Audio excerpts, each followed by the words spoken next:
Well, ladies and gentlemen, open up your dictionaries. We now have a new word, and it's called Yangmentum.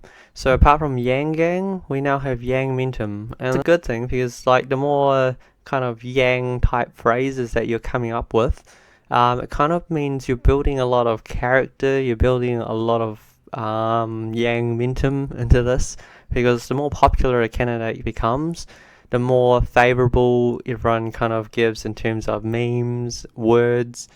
So this whole new phrase of Yangmentum, I don't know if it's going to be catching on anytime soon, but I thought it was quite an interesting one, especially since the reporters kind of going on the bandwagon, stating, Yangmentum is surging in key states like New Hampshire and Iowa.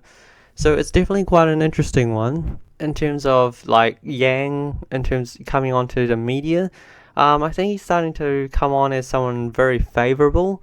I think you have like CNN, which is giving Yang a lot more time, and even like basically all the agencies are. So you have CBS, even NBC is kind of starting to turn around the corner. I think everyone probably was kind of shutting Yang down because they were thinking he's not a serious candidate, especially with $1,000 as a draw card. 1,000 a month seems very attractive. So maybe initially we might have been thinking everyone's just going to try to shut his campaign down, but it's possibly that the fact that they can't shut it down, and the station actually gets a lot of scrutiny from everyone, so it might be like power to the people. But now all the media agencies are actually giving Yang a lot of favourable attention, which is like, it's only gonna help improve his campaign. So I guess, as the phrase goes, if you can't beat them, join them, right? So I think this is what's basically happening. The media agencies tried to shut Yang down, tried to go against him. And then they failed miserably because everyone started to notice. Everyone started to notice Yang was being cut out of graphics. In the debate, his mic was silent.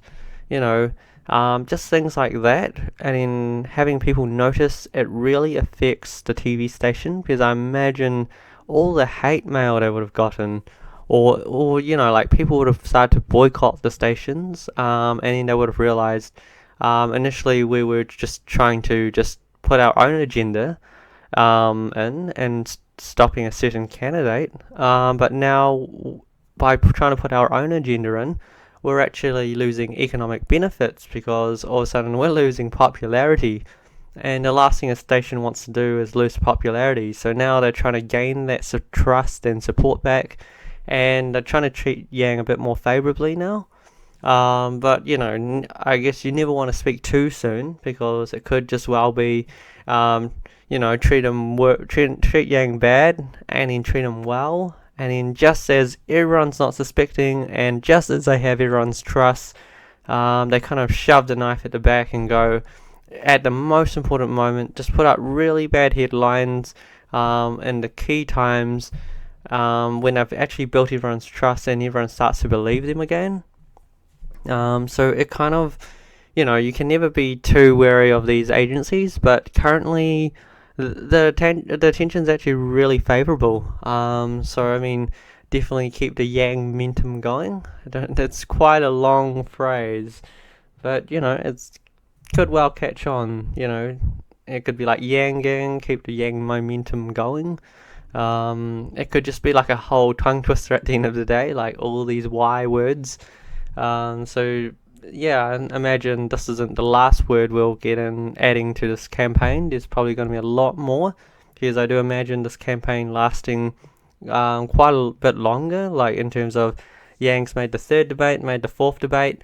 Chances are, with the Yangmentum that's going on, that he's going to be able to make the fifth debate. And then, he should continue on at least until next year.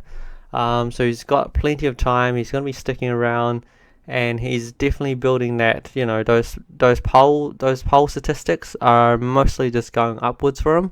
So I imagine there's not much stopping Yang right now, and everything I see right now is very favourable.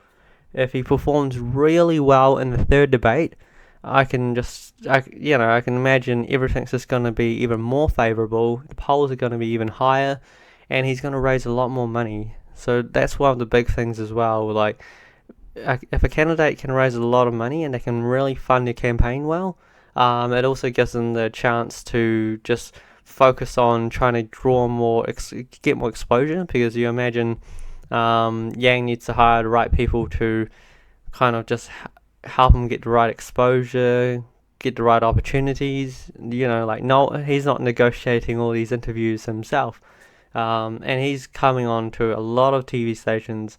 I can imagine him doing one pretty much every day. He seems like a go-getter, or like it wouldn't even be insane that he might have 3 to 4 interviews a day.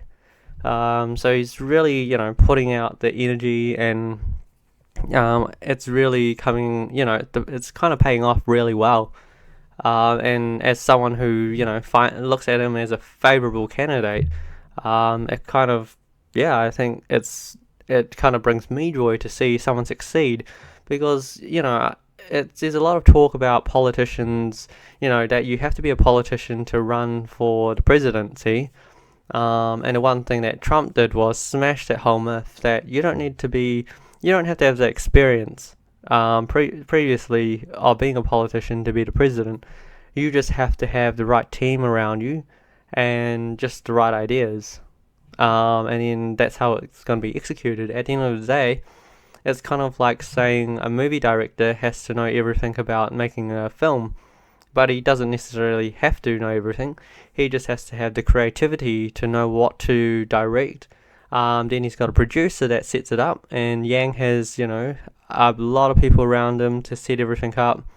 And then, you've got people with marketing, people helping assemble all the, volunteers. You have people who are, like talking to news agencies. You've got people trying to coach Yang how to act. You've got his researchers who are researching his facts and all those things. So he's got to hire all those people, and the more money he has, the more experts he can hire, and then he can build a group that really helps support him in his campaign and how he runs it. So currently, I do see a lot of things coming in favorably, as I did mention in the last video. A big challenge right now will be going to that third debate and performing really well with all those big personalities on that stage. So I look forward to that debate. Until then, I'll catch you till next time.